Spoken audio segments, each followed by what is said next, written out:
Prime minister साहब, एक क्या नया ग्लोबल वर्ल्ड ऑर्डर इमर्ज कर रहा है, एक नई सर्द जंग शुरू हो रही है और पाकिस्तान में जो कुछ हो रहा है, जैसे चाइनीज़ फॉरेन मिनिस्टर ने भी कहा, पाकिस्तान उसमें कोलैटरल डैमेज हो रहा है। आपकी हुकूमत उसमें इसलिए निशाने पे कि आप चीन और रूस के साथ अच्छे ताल्लुकात चाहते हैं और नेशनल सिक्योरिटी पॉलिसी में आपने बाकायदा तौर पे एक balance foreign policy approach document की। अच्छा देखिए, सबसे पहले मैं वाज़ेह कर दूं कि मैं पॉलिटिक्स में कोई ज़ाती मफादात, कोई फैक्ट्रियाँ बनाने, कोई पैसा बनाने नहीं आया था, क्योंकि मेरे पास अल्लाह ने पहले सब कुछ दिया था, ना मुझे कोई शोहरत की ज़रूरत थी किसी चीज़ की। मैं आया था एक बड़े और आया हूँ और जब तक जिंदा हूँ इसके लिए लड़ूंगा, नजरिया पाकिस्तान के लिए। नजरिया पाकिस्तान भुला ही दिया इन चोरों ने हमें, कोई पता ही नहीं कि मुल्क बना किस लिए था। देखिए, अगर इनकी जो इनका सिर्फ मकसद ये है कि हमें एड मिलती जाए, हम पैसे लेते रहें, कर्जे चढ़ाते जाएं, खुद अरबोपति बन जाएं, बाहर प्रॉपर्टीज ले लें और बस उनको नाराज ना करें, इनकी सिर्फ एक पॉलिसी है। इनका सिर्फ मुल्क को चलाने का मकसद ये है कि हम जिनसे पैसे ले रहे हैं उनके सामने ऐसे करके हाथ करें और उनके सामने ऐसे रहें। ये इनकी है।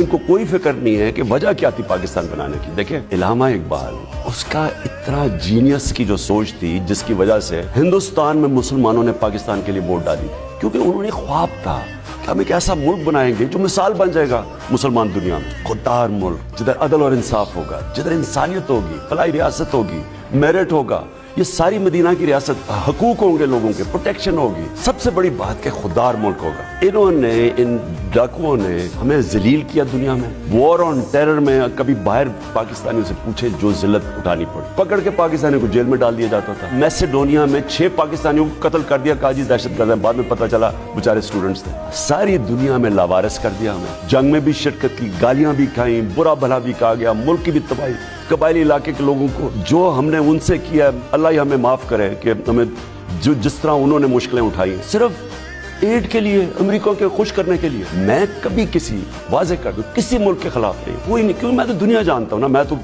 सारी दुनिया देखी हुई है और मैं लोगों को जानता हूं बाहर। देखिए, फॉरेन पॉलिसी बनती है अपने मुल्क के लोगों की मफादात की हिफाजत करने के लिए। फॉरेन पॉलिसी नहीं बनती कि आप दूसरों को खुश करके अपने लोगों को कुर्बान करें, जो इन्होंने किया। तो मेरा कोई प्रॉब्लम नहीं है किसी मुल्क से, मेरा सिर्फ प्रॉब्लम यह है कि पाकिस्तान की फॉरेन पॉलिसी, हमें रूस से भी दोस्ती करनी चाहिए, हमें चाइना से भी करनी चाहिए, हमें सारे मिडल ईस्ट में हमारे अच्छे ताल्लुकात, हमें अमेरिका से भी, बरतानिया से, यूरोप से दोस्ती करनी चाहिए। हमें दोस्ती की लिमिट ये हो जानी चाहिए कि किसी सूरत हम वो आपके साथ अमन में शिरकत करेंगे, कॉन्फ्लिक्ट में आप शिरकत नहीं करेंगे। पहले हमने 80 की दिहाई में बड़ी आपके लिए फ्रंट लाइन स्टेट बने, मुल्क की तबाही हुई, 50 लाख रेफ्यूजीज, जो सेक्टेरियन, टेररिज्म, क्लैशनिकोव्स, ड्रग्स, वो आई मुल्क के अंदर, वो हमने फेस किया। उसके बाद फिर जब किया, 80,000 लोग मरवा लिया हमने, अपने मुल्क की तबाही कर दी। क्या मिला हमें उसके बाद? क्या, यानी मुझे अगर बता दे कोई कि पाकिस्तान का इसमें क्या फायदा? हाँ, ऊपर एलीट को फायदा हुआ, थोड़े डॉलर इनको फायदा हो गया, लेकिन नीचे तो पाकिस्तानियों को उन्होंने जिस तरह जाके